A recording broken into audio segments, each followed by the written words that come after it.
We offer this prayer to all those who have gone before us, to our ancestors who are on the path ahead of us. We give thanks and recognition for the gifts that they left behind for us to use, the gifts of culture, language, and traditions, our songs, our dances, and our ceremonies. For these things we give thanks. So we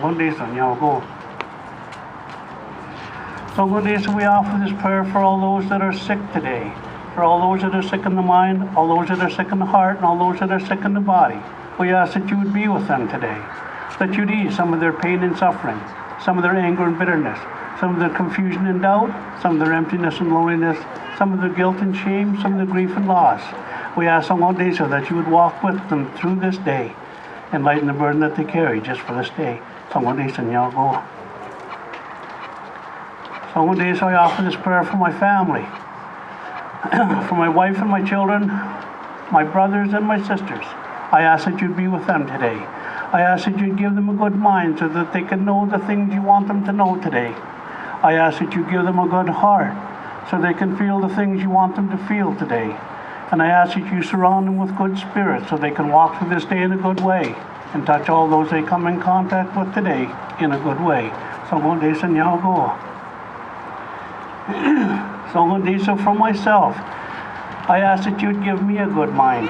Help me to remember the original instructions you gave us in the beginning of creation and the knowledge of how to use that today. I ask on one day so that you would open my ears so I could hear the messages that you send me today. I ask that you clear away the film from my eyes so I can see clearly the gifts you've laid before me for this day. I ask on one day so that those words that you want heard today, that you would speak them through me. I ask that you'd fill my heart full of good feelings for all those I come in contact with today, and that you would surround me with good spirits so that I could walk through this day in a good way and touch all those that I come in contact with today in a good way. So for all I've asked and all you've given, Yawagoa, and to my sister the sage, and my brother the tobacco, Yawagoa.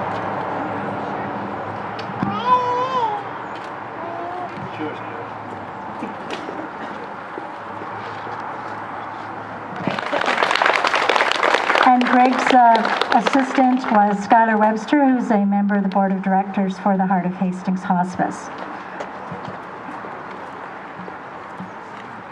I'd now like to call upon Heidi Griffith, who's the executive director of the Heart of Hastings Hospice.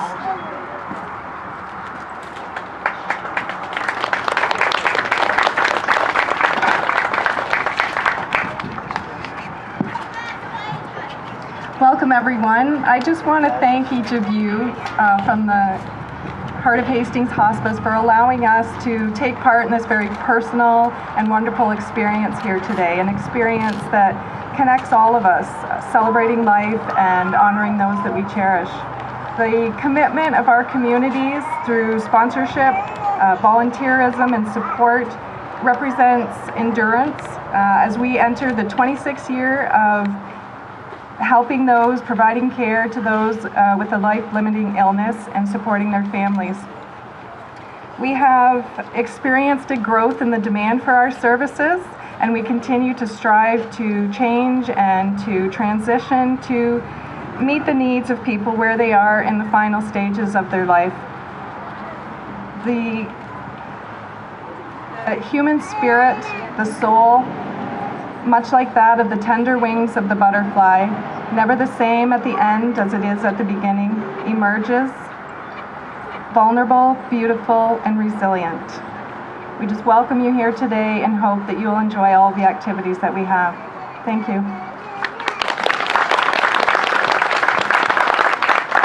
Okay. It's working out all right? Okay. So the Heart of Hastings Hospice serves the municipalities of Tweed, Madoc, Marmora, and Stirling with our visiting hospice program. And then our residential hospice, which is located in Madoc, serves a broader geographical area. So we're very happy today to have two representatives from the municipalities that we serve. And I'd like to ask Deputy Mayor Kathy to come up, please. Linda Bracken. I knew I was going to mess up something. So Deputy Mayor Linda Bracken. I said Deputy Reeve earlier, and so thank you very much. Good morning, everyone. On behalf of the municipality of Marmor Lake, it's an honor to welcome each and every one of you here today to the Heart of Hastings Hospice inaugural live butterfly release, a true celebration of life. The Heart of Hastings Hospice, as it has already been mentioned, is in its 26th year. Amazing when you think about it. They've been providing visiting volunteer hospice support to many municipalities, Centre Hastings, Marmor and Lake, Tweed, Tudor-Cashel, and the township of Madoc and Stirling-Rawdon. The two-bedroom residential hospice house located in Madoc was opened in 2011 and serves a broader geographical area, including Belleville, which does not have a residential hospice. You may wonder why Linda is coming up with all of the different statistics, and I have a little more. It's because I really feel that we as a municipality and other municipalities really need to know the growth, the work that has gone on. There's many, many people, many volunteers.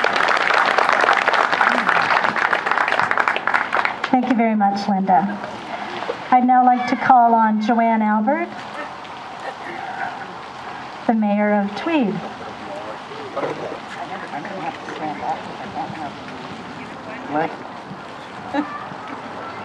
I have to stand back because I have it on my phone and it can't see it. Good morning on this beautiful summer, well, I mean, first full day of fall day. Who would have believed that we would be in have a heat warning after the summer we had? It is my pleasure to bring greetings from Tweed and area.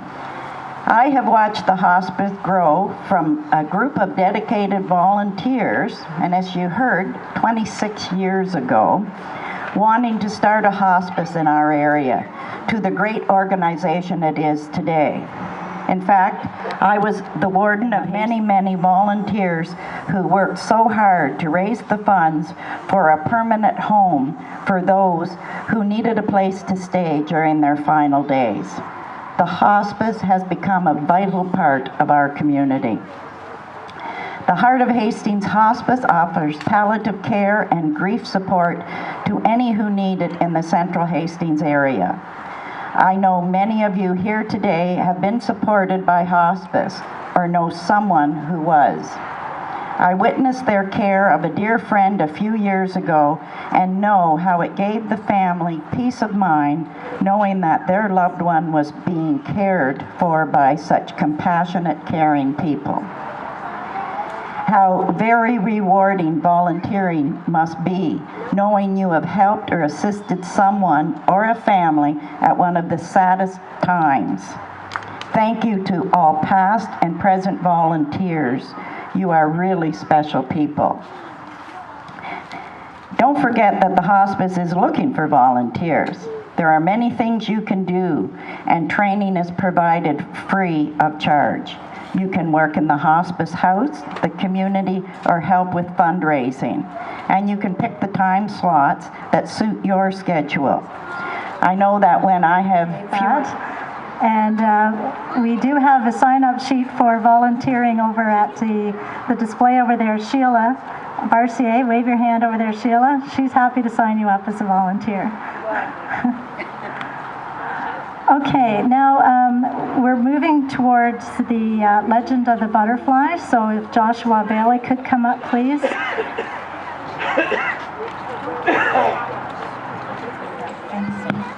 Thanks, Carrie. Good morning, everyone. My name is Josh Bailey, as mentioned, and a couple of years ago, my grandmother spent a very long time at the hospice. I don't know if she's still the record holder, but she was there and she was, I think she was shooting for a record anyway.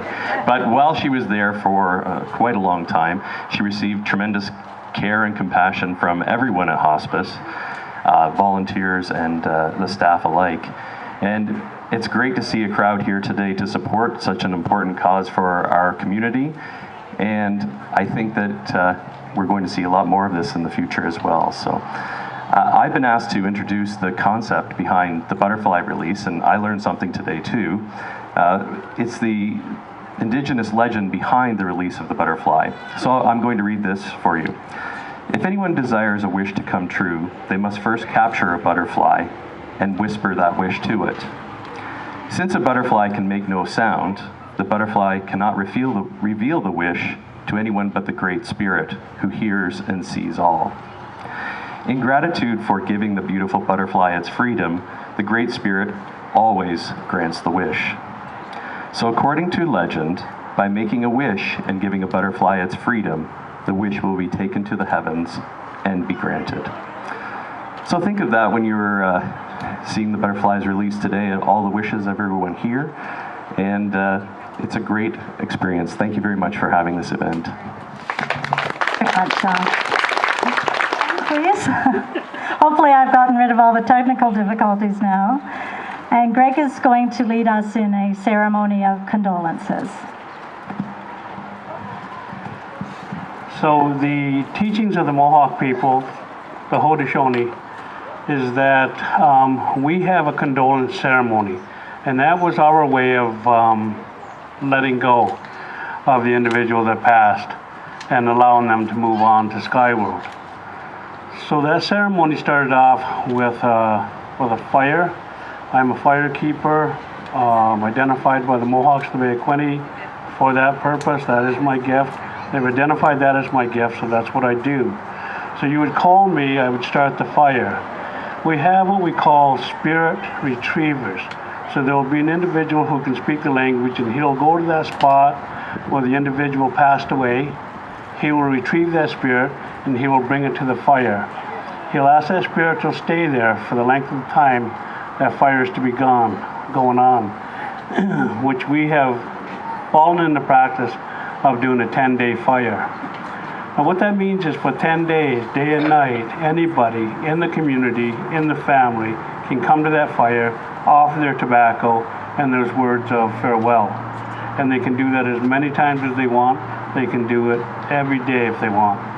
And what we believe is at the end of that 10 days, when that fire is allowed to go out, so is that pain. That doesn't mean you forget them. And it doesn't mean that you move on in the way that traditionally moving on is. All it means is that you have relieved yourself from the responsibility to carry that grief. And you understand then the gifts that were left behind by the individual or individuals. Those teachings, those words of comfort, that smile, that laughter, those are the things that you're supposed to retain. So when I talk about the people who moved on and the gifts that they left behind for us to use, those are them. And that's my understanding. Yeah, I'll go. Thank you. Butterflies out. There isn't any fluttering happening in the boxes, so this is our first time. We hope this all goes well. So what we're going to do is, you were all given a butterfly, those who purchased a butterfly, with a white butterfly that has a number on it, okay, with the number of butterflies that you're getting. So in a moment, we're all going to file down through here, and you're going to give your white butterfly to the people at the tables there, and they will give you your boxes. And you will notice on your program there's how to care for your butterflies. Keep it flat, and just keep it flat in the palm of your hand and don't open it until we get out into the field. So we're just going to go out into the field, and we're going to, once we're all out there, we're just going to have a moment's silence. And then Joel, is Joel still here? Where's Joel?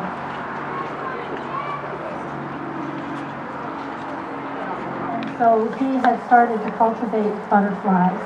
So these butterflies are cultivated in the Lindsay area, and these are going to be newborns that we have, and they are just getting ready to migrate. So this is actually the perfect time they were telling me to release them. So they've been well fed, so don't worry that they don't have enough food to make the long trip to Mexico. So they've been well fed, and they'll be emerging today and starting their long journey. It's 4,000 kilometers right down to Mexico. And is there anything else you were wondering about? So these are cultivated monarch butterflies. Okay, so everyone has the butterfly. Okay, so we're going to have a moment's silence, and then when the music starts, Joel's going to play some music. Please open your butterflies and enjoy the release.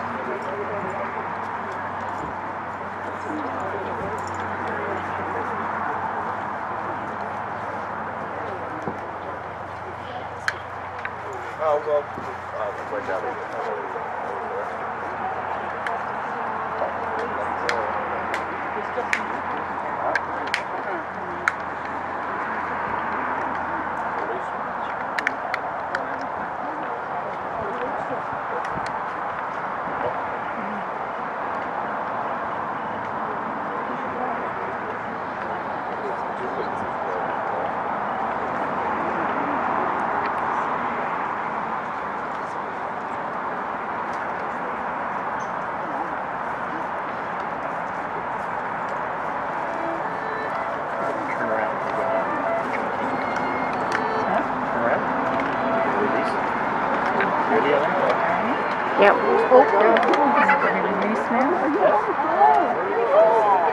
Oh, my God. Oh, isn't that beautiful? Oh, Very nice. Oh, I don't know if I get... Oh, isn't that wonderful? Very good. beautiful.